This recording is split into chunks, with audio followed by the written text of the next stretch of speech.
Well, first up, the top news right now. Wrapping his visit to Russia and Austria, Indian Prime Minister Narendra Modi to arrive in New Delhi in a short while from now. Ahead of his departure for New Delhi from Vienna, Prime Minister interacted with members of Indian community. In his speech, Prime Minister highlighted India's growth story. Prime Minister said that India is world's fifth largest economy now.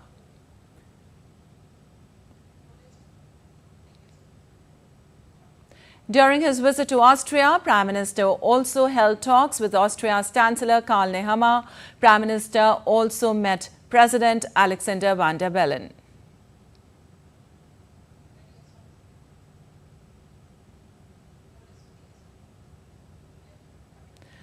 While in Russia, Prime Minister attended 22nd Annual Summit in Moscow. President Vladimir Putin conferred Russia's highest national award, the Order of St. Andrew the Apostle, on Indian Prime Minister Narendra Modi for his contribution to fostering India-Russia ties.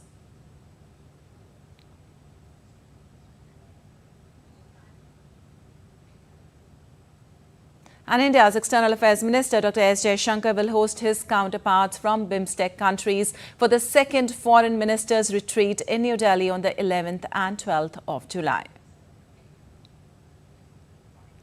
Discussions will be held to broaden and deepen cooperation across various sectors, including in the fields of security, connectivity, trade and investment, and people-to-people contacts in the Bay of Bengal region.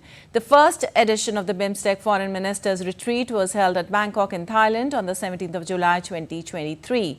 BIMSTEC has 7 members: India, Nepal, Bhutan, Bangladesh, Sri Lanka, Myanmar and Thailand. Bhutan's Foreign Minister D.N. Dhangyal and Deputy Prime Minister and Foreign Minister of Myanmar U Than Swi arrived in New Delhi on Wednesday.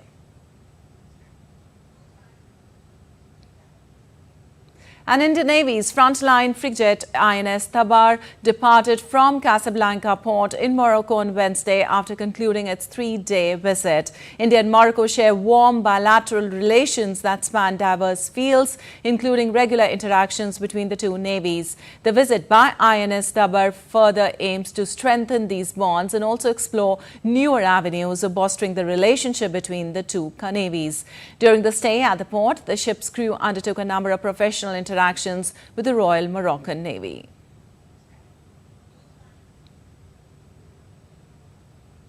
And the India Meteorological Department has issued a warning for heavy to very heavy rainfall in isolated areas across various districts in Gujarat region. Additionally, the Met forecast light to moderate rainfall at isolated locations along with thunderstorms and lightning in Uttarakhand, Rajasthan, Uttar Pradesh, Bihar, Sub-Himalayan West Bengal, Arunachal Pradesh, Assam and Meghalaya. Mumbai and several regions across Maharashtra experienced heavy rainfall from the past few days. The IMD has predicted heavy rain in isolated areas of Mumbai until 12th of July.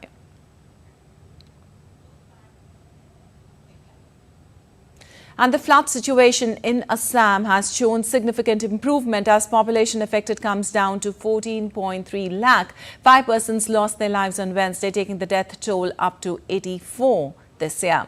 Brahmaputra in some major areas and 3 other rivers, Bahinding, Disang, Kusharia, are flowing above danger mark. More than 2,500 villages under 86 revenue circles in 27 districts are reeling under the deluge. Dhubri district alone has 2.3 lakh affected people, highest amongst all the other districts. More than 45,000 inmates are taking shelter in 365 relief camps across the state. Over 6.3 lakh big animals and 3.7 lakh small animals were affected due to flood. Some of the major affected districts are Kachar, Barpeta, Darang, Golaghat and South Salmara.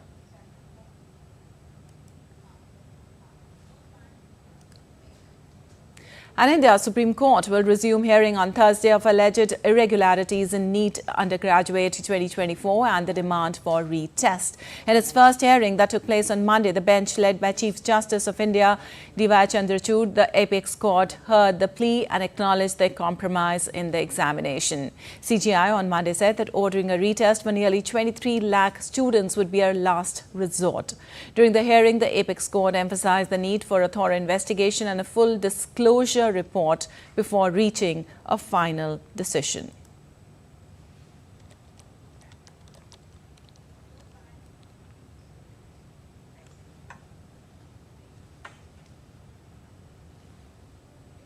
And moving on to other stories now, pressure is growing non-stop on U.S. President Joe Biden to end his re-election bid. Latest to join the ever-growing list are party heavyweights Nancy Pelosi and George Clooney and 2 senators. All of this are the other effects of halting debate performance against Republican rival Donald Trump.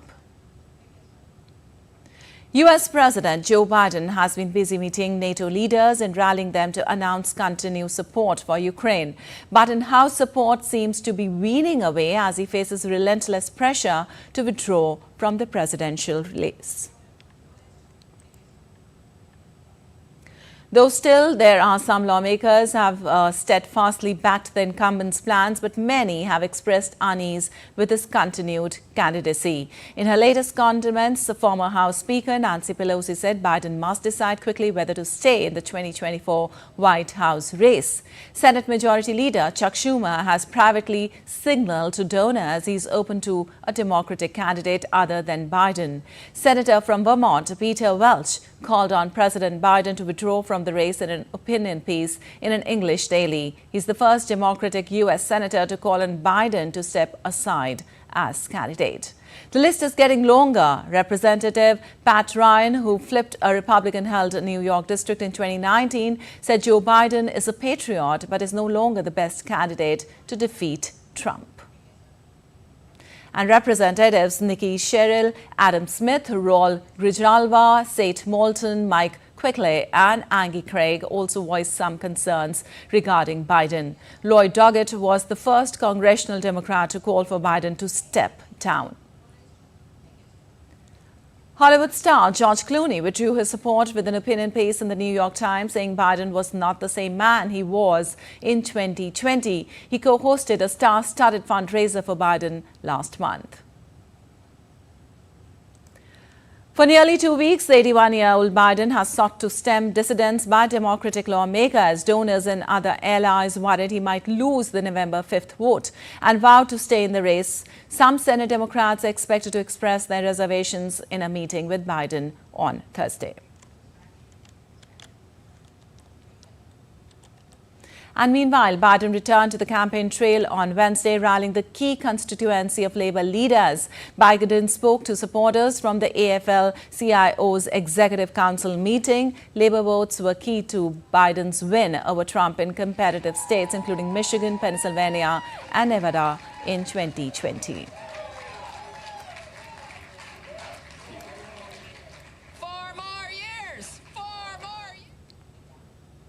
Well, Gaza ceasefire talks continued in Doha on Tuesday with Egyptian, U.S. and Israeli officials in attendance. But Hamas warned this week that a fresh Israeli assault in Gaza could jeopardize the negotiations. DD India correspondent William Densley reports for more from Baghdad. Heading into these talks in Doha, there was an increased sense of optimism, largely after Hamas officials in recent days stated that they'd be willing to drop a previous key demand for them, that Israel accept a permanent ceasefire as part of these talks. We've also heard recently from Israeli Prime Minister Benjamin Netanyahu speaking to a US envoy saying that Israel would be committed to securing a ceasefire if its red lines were accepted. Those include ensuring that no Hamas fighters in the south of the Gaza Strip make their way further north, also to do more to clamp down, as they see it, of the arms transfer through the Egyptian border crossing into the Palestinian enclave. Another key issue for Israel heading into these talks, Benjamin Netanyahu saying that Israel wants the ability to resume fighting in order to meet its goals set out. However, there is a sense of concern as well, especially after Israel began its fresh assault around Gaza City, with Hamas saying that renewed fighting in that area risked totally derailing these ceasefire negotiations and risked taking them back all the way to square one. Mass attack on Israel on October 7th. Since then, an estimated 38,000 Palestinians in Gaza have been killed, according to the Hamas-run health ministry. The international community says a ceasefire is imperative, and aid agencies warn that the humanitarian situation in the Palestinian enclave continues to deteriorate. William Denslow in Baghdad reporting for DD India. And still to come in this edition of DD India Live. We'll show you a stunning encounter in the Atlantic Ocean where a rower got up close with a large pod of whales. Moody's keeps India's 2024 economic growth forecast unchanged at 6.8%.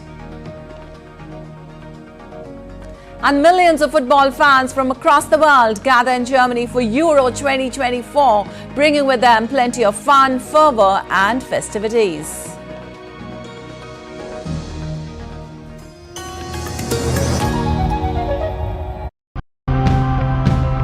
India keeps getting hotter and hotter, people will be looking for innovations to help combat the impacts of climate change and to cut the emissions that are causing it. Zero tillage wheat, it builds soil carbon. It removes carbon dioxide from the air and builds soil carbon. It's like planting a tree underground. What's happening here is preservation through conversion and transformation. I think you can see that very well here. You can take good experiences from it, and those are transferable. Perovskite over silicon as material is the ease of processing. Silicon is something that is relatively energy intensive to fabricate, but this is something that can be done at close to room temperatures.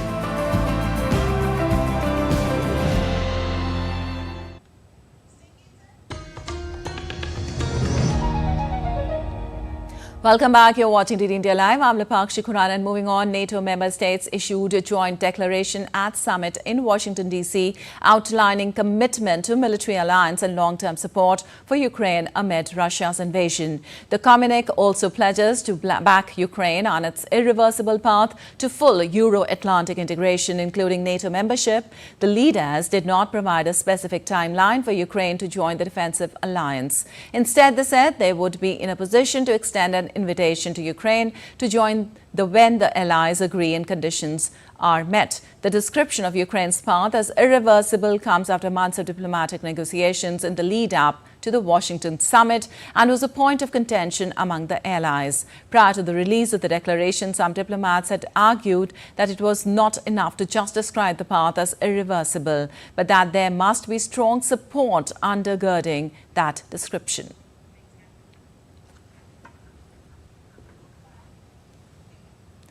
And US President Joe Biden is due to hold a press conference later at the close of the NATO summit in Washington, D.C. It will be the first time reporters have had the chance to ask him questions face-to-face since his disastrous debate performance. DD India correspondent Kate Fisher reports for more from Washington.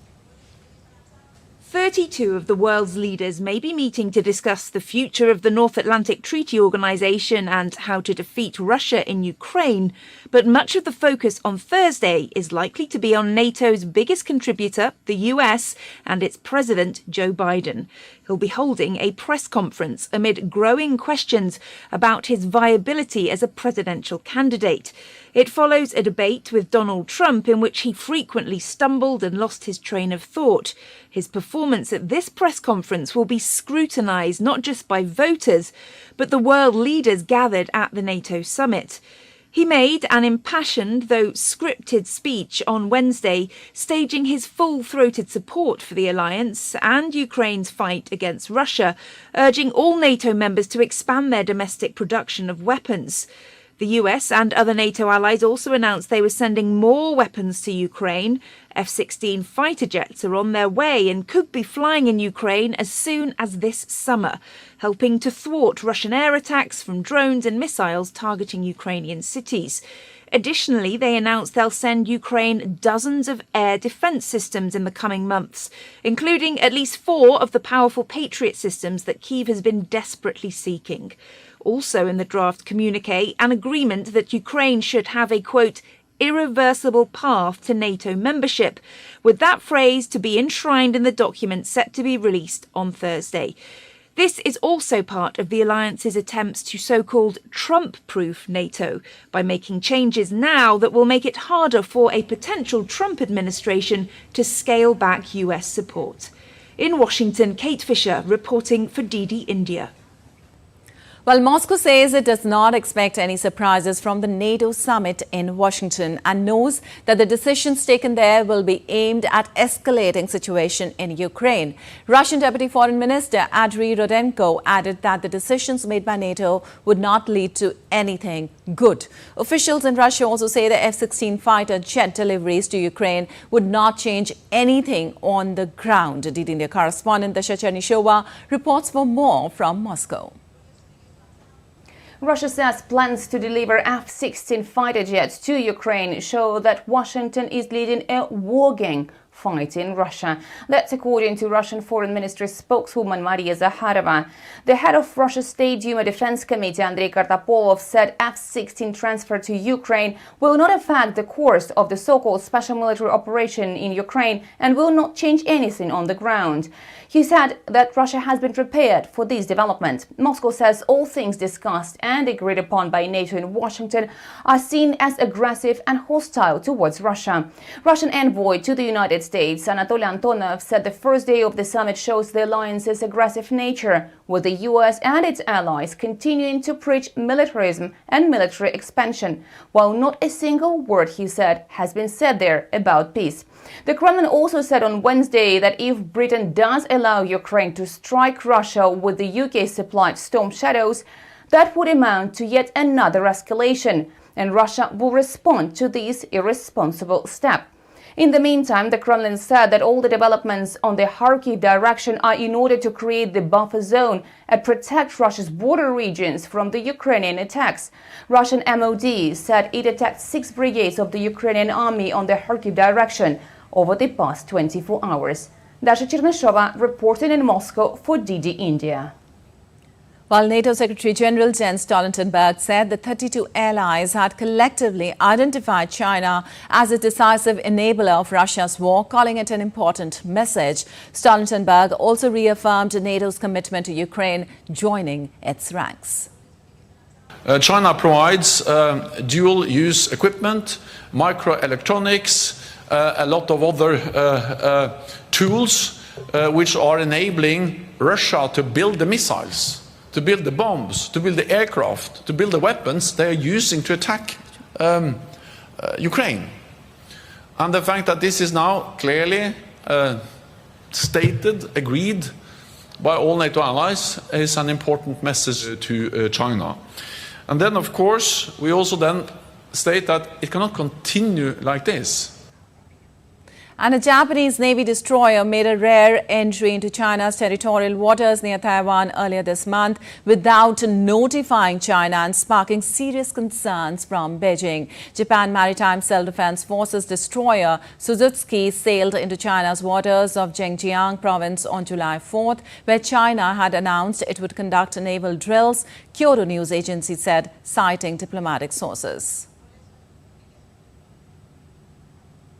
China's Coast Guard and naval vessels have entered Japan's territorial waters, including June last year, when Tokyo lodged a protest against Beijing after the Chinese Navy sailed into Japanese waters near Yakushima Island. In December, the Chinese military said a U.S. Navy ship illegally entered waters adjacent to a disputed South China Sea atoll that has recently seen several maritime confrontations with neighbors, including the Philippines.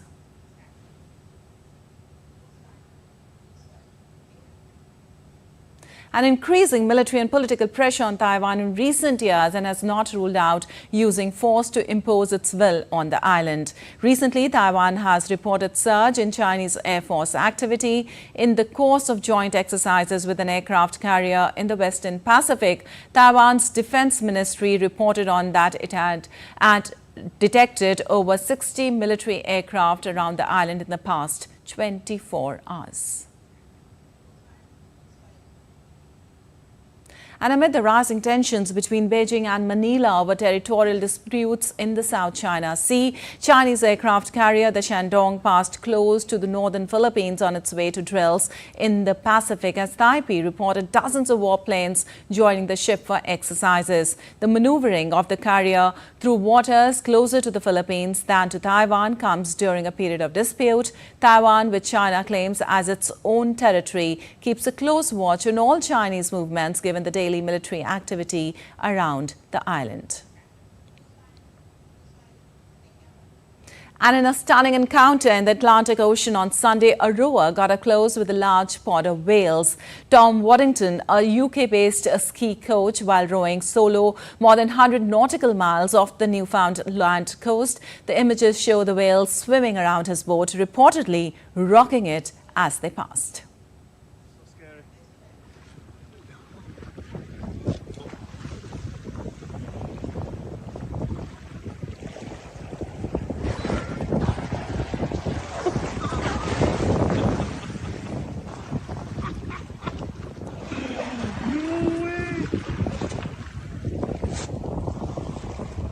Wow, that's so cool. And in Euro 2024, last-minute strike from substitute Ollie Watkins sealed England a 2-1 victory over the Netherlands to set up the final clash with Spain in the Euro finals in Berlin on Sunday. Xavi Simons had put the Dutch ahead after just 7 minutes after entering the game, but England captain Harry Kane soon levelled the semi-final from the spot after going down under a Denzel Dumfries challenge. With the match heading for extra time, Watkins' stoppage time winner in the 91st minute sent England deservedly through to their second successive championship final. The team will now take on Spain, who secured a 2-1 win over France in the first semi-final on Tuesday night.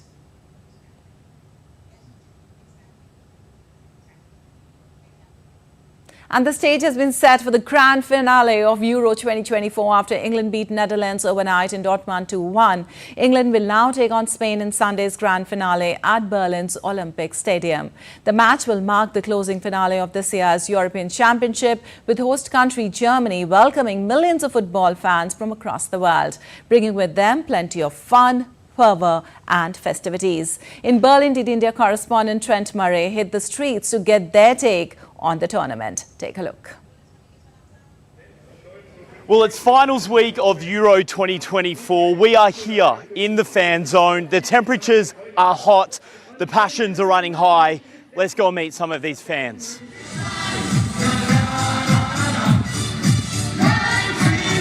The tournament's been great. I mean, the atmosphere around Berlin's been great. Obviously, it was a bit of a shame about the fan zone the other day because of the thunderstorm. But I mean, just the area in general has loads of atmosphere to it, going in the pubs and stuff, enjoying a few pints. People are so friendly each other, and we both make so much friends today. And it's a good feeling, the good weather. Yeah. French are so famous for their food. So, kebab. What do you think of the German food? Kebab, it's okay. For the rest, French is better. It's the moment when everybody says football brings people together, and it sure does. You know, so I'm just happy to celebrate football because my home team is playing really bad here in Germany, so I'm super happy to see good football finally. Some Spanish fans here. I'll try my limited Spanish with them. Hola, ¿cómo estás? Todo bien. So we decided to came here in the semifinals, and we have his wedding on Saturday. But if Spain, you're getting married. But congratulations! but if Spain win, we will not be there. Okay, we don't know. Sorry, Sandra. He will not be there. Spain is first. Enjoying your visit to Germany? I'm looking forward to go back to Austria. What are you dressed up as? What is this? This is just Dutch merchandise, nothing special.